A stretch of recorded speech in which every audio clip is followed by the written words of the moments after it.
Mutual fund में हम plan कौन सा लें। प्लान मेनली 4 टाइप के होते हैं, रेगुलर प्लान, IDCW प्लान मतलब डिविडेंड प्लान, और री इन्वेस्टमेंट प्लान और डायरेक्ट प्लान।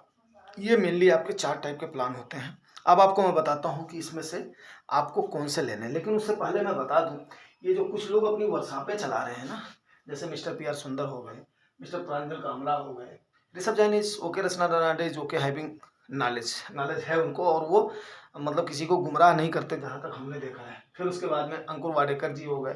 अब ये पता नहीं क्या क्या कितने बड़े लेवल की बातें करते हैं, वो आम इन्वेस्टर को समझ में नहीं आएगा। ये हकीकत मैं बता दूं, ये लोग अपनी वर्कशॉपें चला करके ना, और लोगों को 5,000 10,000 की फीस करके, यहाँ तक कि ये अक्षय श्रीवास्तव एंड पार्टी ने 50-50 लाख रुपए पर मंथ अर्निंग करे हुए हैं। तो ये अभी बन गए कौन, ये बन गए भैया अरुण पुरी जी, इंडिया टुडे के, जी बिजनेस के, और ये सुभाष चंद्रा जी बन गए हैं, ठीक है, CNN चैनल के बन गए हैं।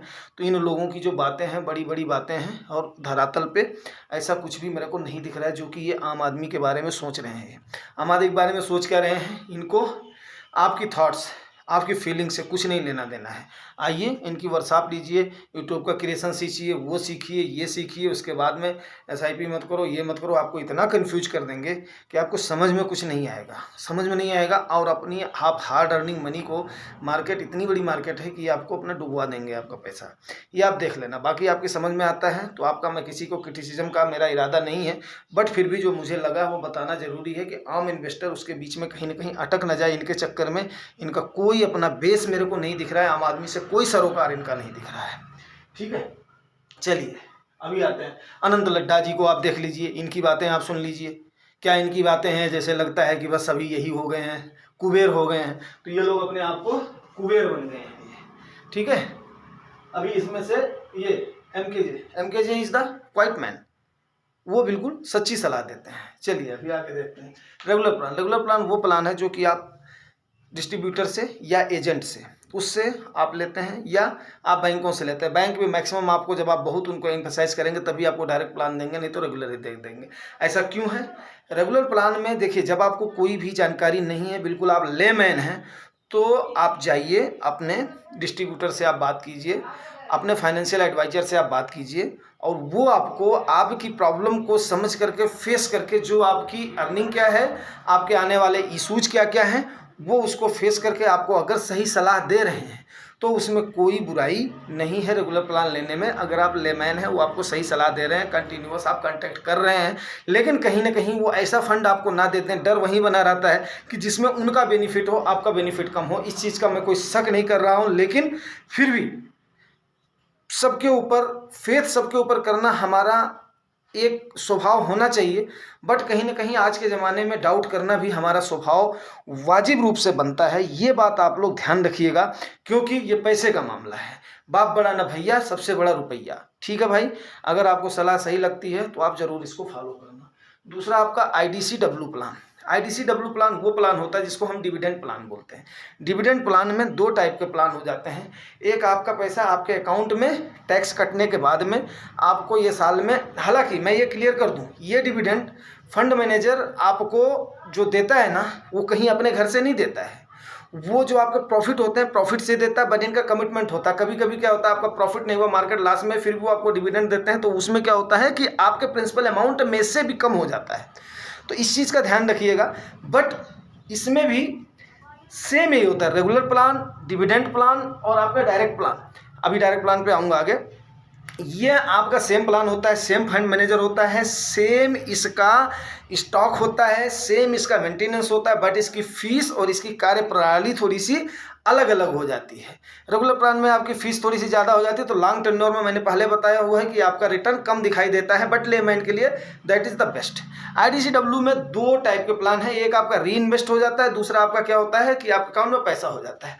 आपके अकाउंट में जो पैसा आ जाता है उसको वो लोग ले सकते हैं जो कि ये सोचते हैं, यार मैं थोड़ा सा चूजी हूँ, मैं इन्वेस्ट कर दूंगा। मान लिया उनको, जैसे सपोज करो मैंने जो किया, मेरे पास एक है डिविडेंड प्लान है, वो मैंने लिया हुआ है, क्योंकि अभी PSU स्टॉक्स ज़्यादा देते हैं डिविडेंड। अगर मान लिया मैं स्टॉक्स में जाता हूँ, स्टॉक्स में मैं जाना नहीं चाहता हूँ, सीधी सी बात है, क्योंकि स्टॉक्स का क्या है, पोटेंशियल कम होता है, उसमें लोग नुकसान ज़्यादा कर देते हैं, डाइवर्सिफाई कम होता है। सो भाई मेरा पर्सनल मानना है कि मैं खाली 2 चीज़ों में, अगर मुझे कुछ भी समझ में नहीं आएगा तो मैं इंडेक्स में चला जाऊँगा, लेकिन ऐसा नहीं है। अच्छी खासी मुझे अपने पैसे को मैनेज करने की समझ है। सो भाई मैं जैसे मैनेज कर रहा हूँ उसमें मैंने एक प्लान IDCW लिया है। उस IDCW में क्या हुआ है कि अभी कम से कम मुझे एनुअली, पहले मुझे शुरू में 500 रुपया मिला था, फिर 1000 रुपया मिला, फिर 5000 रुपया मिला, इस बार 10,000 रुपया मिला।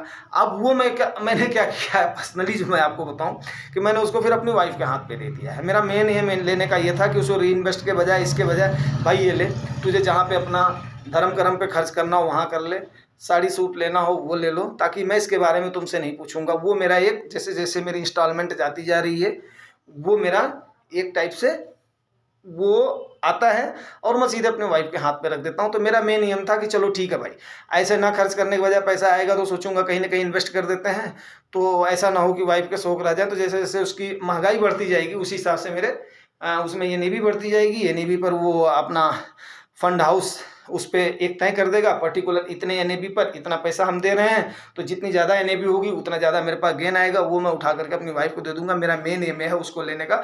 बाकी मेरे जो 4-5 फंड है उसमें बाकायदे अच्छा खासा चल रहा है और अच्छी खासी ग्रोथ हो गई है। तो वही बात मैं आपको बताना चाह रहा हूँ कि अगर आप एक फंड ले रहे हैं छोटे से अमाउंट का, तो उसमें कोई भी बुराई नहीं है, और वो आपको जो टाइमली पैसा आएगा इस हिसाब से किसी अपने प्रियजन को शौक को पूरा करने के लिए, सपोज करो कि आपने अपने बच्चे को ही देना है कि भाई मैं हर साल ऐसे नहीं दे पा रहा हूँ, तो कम से कम ये मेरे पास आएगा तो मैं उठा करके दे दूंगा। बच्ची को देना है तो मैं उसको उठा करके दे दूंगा, भाई तो अपना शौक पूरा कर ले। वाइफ को देना है, माँ को देना है, तो इस हिसाब से आप कोई ना कोई एक फंड डिविडेंड प्लान ले सकते हो, जो कि आपका एक टेस्ट भी चेंज हो जाएगा और इसको आप देख भी सकते हो। बट सारे प्लान डिविडेंड लेना उचित नहीं है, उसमें काफ़ी नुकसान हो जाएगा, मैं आपको बता रहा हूँ।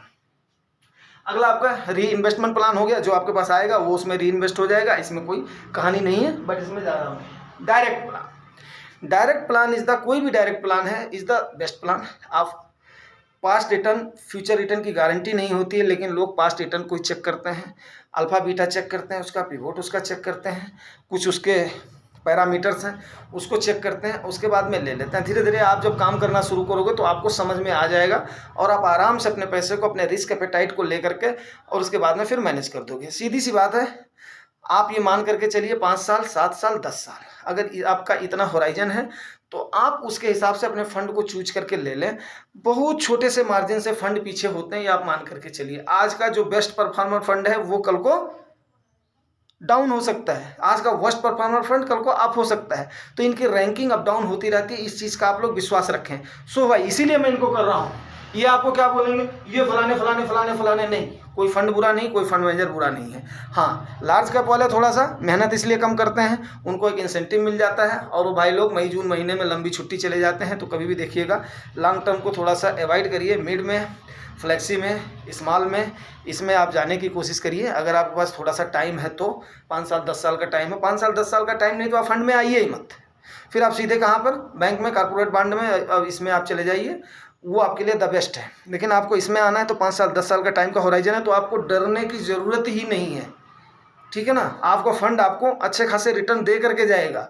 और ये आप मेरी बात का इसको विश्वास करो, आपने चक्षु खोल करके इसको आप अपने दिमाग में बैठा लो कि आपका जो भी आप पैसा FD में भी रख रहे हो ना, या गवर्नमेंट की स्कीम में रख रहे हो ना, वो अल्टीमेटली आपका पैसा जा करके मार्केट में लग रहा है, वो लगा रहे हैं।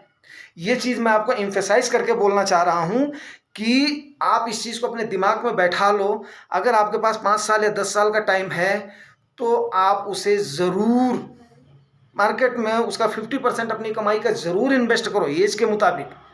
अब 50% वही इसका फार्मूला है, फार्मूला चलो ठीक है, उसको बाद में करता हूँ। जितनी आपकी एज है ना 100 में से माइनस कर देना, उतना आपका इक्विटी में ज़रूर जाना चाहिए। हर एज के लिए मैं बता रहा हूँ।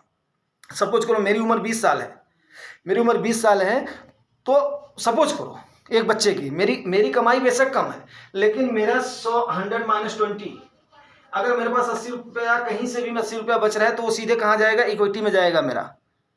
अगर मुझे जो है इसके इन्वेस्टमेंट का नाम बचे, वहीं मेरी उम्र अगर 30 साल है, 30 साल में से 100 माइनस 30, ठीक है ना, तो मेरा ये 70 रुपया इक्विटी में जाएगा। वहीं अगर उम्र जिसकी 40 साल है तो 100 माइनस 40, आपका 60 रुपया इक्विटी में जाना चाहिए, 40 रुपया आपका अदर सेविंग्स में जाना चाहिए। वहीं अगर 50 साल आपकी उम्र है तो 50 साल की उम्र में 100 माइनस 50, 50 रुपया आपका इक्विटी में जाएगा, 50 रुपया आपका जो आपके सॉलिड इन्वेस्टमेंट के हैं, चाहे पोस्टल हो गया, चाहे बैंकिंग हो गया, चाहे कॉर्पोरेट हो गया, जो आपके सॉलिड हैं उसमें जाना चाहिए, ताकि आपके ऊपर रिस्क कम रहे, आपको टेंशन कम रहे। मेन बात क्या है, टेंशन कम रहे। सही तरीके से आप रोटी खाइए, सही तरीके से आप नींद लीजिए, सही तरीके से आप स्वस्थ रहें। ये मेरा मेन एम है आपको बताने का, और सही तरीके से आप फाइनेंशियल ग्रो होते रहें।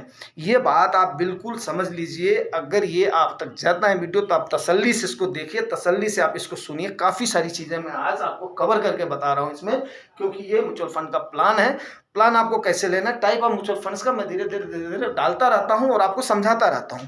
सीधी सी बात है, मेरा मेन एम ये है, जो मैंने धक्के खाए वो आप धक्के मत खाओ, जो मैंने नुकसान उठाए वो आप नुकसान मत उठाओ, जो मैंने फ़ायदा उठाया है वो आप ज़्यादा से ज़्यादा फ़ायदा लेन करो। और आज मैं आपको ये क्लियर बता दूँ, मैं कभी भी वर्कशॉप नहीं चलाऊँगा, कभी किसी से फीस नहीं मांगूंगा, कभी भी किसी से एक्स्ट्रा डिमांड नहीं करूँगा। हाँ, ये ज़रूर है, ये मेरा एक एम है कि अगर मैंने जो सीखा है वो मैं आप तक इसको पहुँचाऊँ, और ये एक मीडियम है। इस मीडियम से मैं आप लोगों से रूबरू होकर के, ताकि आप अपनी हार्ड अर्निंग मनी को सही तरीके से आप उसको डालिए, सही तरीके से आप इन्वेस्ट करिए। धीरे धीरे आप मेरे चैनल को देखिए। अगर आपको सही लगता है तो आप इसको सब्सक्राइब जरूर करिए, क्योंकि सब्सक्रिप्शन के बिना लोगों तक, और शेयर भी करिए ताकि लोगों तक ये बात पहुँचे, सही और सच्ची बात।